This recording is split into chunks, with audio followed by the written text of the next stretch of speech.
Where is the podcast, nah? Hurry up and drop it. Yo, what a podcast at? Where's the podcast now? Hurry up and make a podcast. Make a podcast now.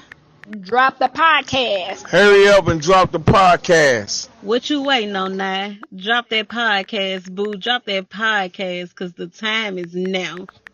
What a podcast? Come on now, you gotta make the podcast, nah. Where's the podcast at? You said you was about to drop. Where is it at? Where is it at? We waiting for it. Where is it at? Come on now. Welcome to the second episode of Also She Talks. Because I had like 5 people text me this morning and ask me where the podcast is. So my bad, didn't mean to keep y'all waiting. We had some technical difficulties, but here I am. And as you can see, I'm by myself. So with this being my first solo episode, I'm not gonna lie. I'm kind of nervous, but we go power through and we go get into it. Today, we're gonna talk about negative thinking, being misunderstood, and how to reprogram your mind. I felt misunderstood my entire life, and I think it played a large part in how I carried myself before, and it has impacted my personal development a lot by overcoming like the feelings associated with it. Throughout life, I found myself in a lot of situations where people don't understand me off rip, so they have they perceive me to be somebody that I'm not. Or I find myself in situations where I think a person get me and I think they understand me and I think we get it. It's like you realize like, oh, yeah, you was never there. This is something I talked about with my therapist like 3 weeks ago. And she asked me a question that really changed and altered the way that I thought about it, because she was like, when you find yourself in these situations and you see that people don't understand you, why do you want them to understand? And like, I honestly didn't know what to say back to her. I never really sat down and thought about, why is this important to me? You know, like, why is it important for me to fit somewhere where I clearly don't fit? But I think it's because we internalize it and we take it to mean something about us when it don't mean anything bad about us. It just means that this is not the place that you're supposed to be in. So just in case anybody is curious about my answer to my therapist's question, I think I realized at some point that I cared about controlling the narrative regarding me. And it's just because I don't like people thinking things about me that are untrue. But one thing that helped me become more comfortable with that is the fact that this lady told me, well, one, if you watch the last episode, you know, I said I don't take advice or criticism seriously from people I want to switch positions with, which is very true. In addition to that, though, another thing that I've added to that think piece is, even if somebody knows the truth about you, they can make shit up. Like, if somebody has nothing to say, they can make some shit up. And if people want to believe it, they will believe it. So don't care about controlling the narrative.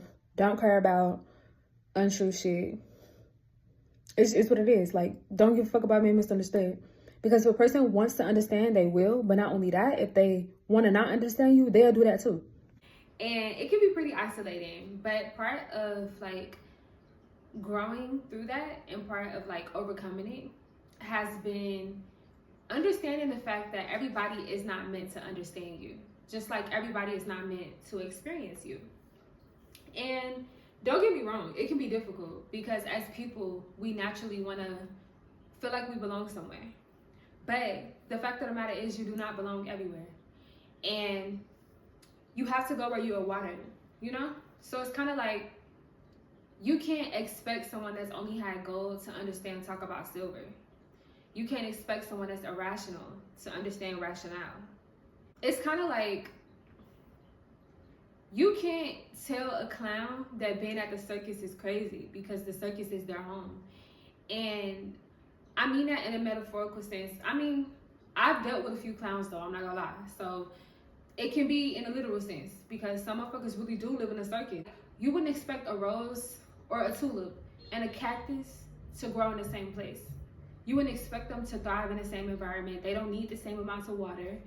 You can't grow in that environment. And I think oftentimes the universe will come along and like pluck you out the ground, like you don't belong here. And for us, it's confusing because it's like, why would this happen to me? I feel like I do belong and I don't understand why they don't understand and I don't get this. When really it just comes down to the fact you are not being watered properly. Go where you are watered, go where you are loved, go where you are embraced. And every time you go against the natural grain of the universe by trying to make someone that does not understand you or make a situation that you do not fit in fit, you are literally watering yourself down because you should be in places where you are watered, where you do feel supported, where you do feel like you belong. And know that those places are out there. They're just not where you're looking at. And it ain't nothing wrong with that. We don't belong in some places because we've already outgrown some places, and some people are just now getting there. Something that you understood 5 years ago could be something that somebody just now is starting to understand today. And that's not to say that people have to be exactly like you, but that is to say, do not water yourself down for somebody that cannot water you, because people can't give you what they don't have. Hey y'all, so I realized while editing that I didn't say some key things that I wanted to say. So one thing is, I often find myself in situations where I first see that like me and a person aren't like, I guess, at the same level intellectually, with growth wise, mentally, anything. And I often think, okay, maybe they just never seen a good example of carrying a situation maturely, or maybe they don't have any good friends, so they don't know how to be a good friend. Or maybe if I just love them more and show them the support, then they'll meet me there, right? So this is equivalent to thinking, okay, I could be planted, I can be a tulip, I could be planted next to a cactus, and maybe if I water it more, it'll turn into a tulip. When in reality, a cactus will always be a cactus, no matter how much you water it. No matter how much water you pour in, it will always be what it is. And it's not to say that anything is wrong with cactus. Or cacti, is that the plural? I think so. But that's not to say anything is wrong with them. That's to say you do not belong planted next to them. Maybe you can be planted on another like plot down the street, around a corner, in a different state, in a different city, but that's just to say you do not belong right next to them. And I feel like often we try to create these deep connections with people that we realize we cannot be watered enough from. And either two things happen in this situation, right? So in the situation I'm talking about, where I'm like, okay, I will see that a person cannot meet me where I am, and I think, okay, maybe if I pour more into them, right? So I pour more water, pour more water, pour more water. It doesn't change, but also you will always be at a lack, and it will always be what it always was. So eventually you hit a point in which you're going to have to deal with the repercussions of that. And the repercussions of that is usually dealing with the same behavior that you've seen that you don't relate to, you know? And in order to know what type of situations you belong in and what type of environments you thrive in, where you are watered, it comes with knowing yourself. And it's important to know yourself so that you can know other people. Like, I have a term that I use, like, know your player. And it's basically to say, you can't go to everybody in your life for everything. You're a player in the sense of know who to talk to when you're sad that can make you feel better, and know who to avoid when you're sad who will make you feel worse. Know where you can be watered and what type of water you need. You know, it's important to know those things, because a lot of times if you don't, it becomes a situation where you start to equate, oh, why is everybody treating me so poorly, and it weigh down on you, and it make you internalize it and look at yourself differently. And that goes to my next point of never put an emphasis of your self-worth in the hands of how people treat you. Don't ever allow that to define it. Don't let how other people treat you become how you think, how you feel, or what you say to yourself or about yourself. Because the reality of the situation is people could love you today and hate you tomorrow. We see it with celebrities, we see it with social media influencers all the time. If you entwine yourself in that too much, it'll eat you alive. Because you could tell a person yes 1,000 times, but the one moment you tell them no, you gonna go from being the realest bitch to being the fakest one. And that's just how the cookie crumble. Like, JT got a song where she like switched up on me, damn, that was easy. People switch up on you quick. And you gotta be prepared for that though, which is why it's important to know yourself better than you know anybody. And don't put your worth in the hands of other people. That's also why it's important to look in the mirror, know yourself, be true to yourself. And part of being true to yourself and part of loyalty to yourself, and this is something that I'm still struggling with, I think part of that is you don't have to explain who you are to people when you know who you are. You have to understand you will be seen where you are meant to be seen. And also, some people will just choose not to see you. A person is going to see you how they see you. They're going to treat you how they want to treat you. And you explain it to them your worth, or you explain it to them how you should be treated, it ain't going to make them do it no different. So sometimes you got to let people fumble you. Like, let them trick themselves out their spot. Let them miss out. Like, let them fuck it up. Because a lot of times we never even know why certain things don't work, or why certain people cross us. And you can spend all your time trying to figure out why. Or you can just embrace the moment, embrace the lessons learned, and turn the page, like go to the next chapter, you know? I don't want to sit here and say it like being fumbled a lot doesn't affect you, because like that shit wear down on your self-esteem. Like it wears down on your mental.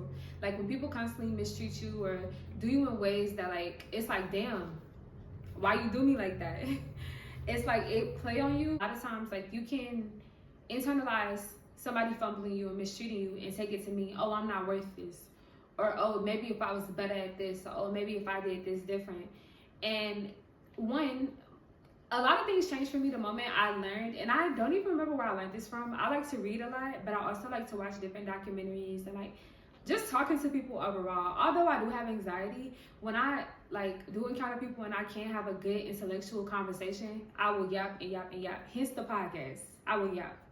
So I had a conversation with somebody, or maybe I've seen it somewhere or read it somewhere, but they basically was saying that like the negative thoughts and the ways that we speak to ourselves are hardly ever our own thoughts. It's things that was pushed upon us in childhood. Maybe like if every time you did something wrong, somebody yell at you and tell you like, oh, that's so stupid, you're so stupid. You get older and you fuck up and automatically you think, oh, I'm a dummy. I must be the dumbest person in the world. And it may sound small that you thinking it, or it may sound small that it run through your head once, but it hit different when you learn that like you are your thoughts and you can control your thoughts. But you gotta know how to play it and you gotta know how to maneuver. Like a lot of times it's easy to think negative thoughts because negativity is addicting. I seen a TikTok that talked about how the key to reprogramming your mind is 15-second intervals. So if you think a negative thought, it's very important to change that thought within the next 15 seconds because that impacts the next thought and the next thought and the next thought. And the moment that I seen that TikTok, it changed how I viewed the many times I just sat there in my head and sat there in my head about stupid shit and just thought myself into a negative mood or thought myself into a panic attack or just like all type of stupid, and it's not worth it. None of it is worth it. There's a law in physics that basically says that when you have energy that is vibrating at a particular frequency, within 17 seconds, other energy like that will be attracted to it. So if I'm having a positive thought or a negative thought, then what happens is that energy is attracted to it. I have other thoughts that are like that thought. So if you do that 17 seconds, for 68 seconds, then momentum begins to occur. Let's say that I'm normally, all of our emotions have a frequency to it. So if I'm in despair or anger or worry, all of those are lower, denser frequencies. You get into things like contentment, happiness, joy, love. Those are higher, faster frequencies. So let's say that I normally live in contentment. And that's my set point, because that's where I live. I think about that all the time. That's what my makeup is, that sort of thing. So I'm driving down the highway. All of a sudden a car cuts me off and I get angry. So now I'm in the lower, denser frequencies. And so then I go back to the office and I'm telling all my colleagues, here's what happened. This knucklehead cut me off. Go home, tell my wife that. What am I doing? I'm vibrating angry energy. So I go to the supermarket and there is somebody in line. I have 3 items and I'm getting in line and somebody ahead of me has 38 items. And the guy that's running the cash register, it's his first day and he's not doing very well. He's very slow. Is that a coincidence? No, it's something for me to get angry about. So I'm attracting into my world whatever it is that I'm vibrating. I read somewhere that when you think a negative thought, you should treat your thoughts like you treat food at the grocery store. So basically, like if you go into the store and you're shopping for fruit, you pick up a piece of fruit, you're like, oh, this is bruised, I don't want it. Put it back and grab another one. And do the same thing with your thoughts. Don't water yourself down. Don't try to make somebody understand you that don't. And stop trying to fit into places that you're too big for. The first episode, we drank wine, but every other episode, I be drinking tea. Like, I love tea.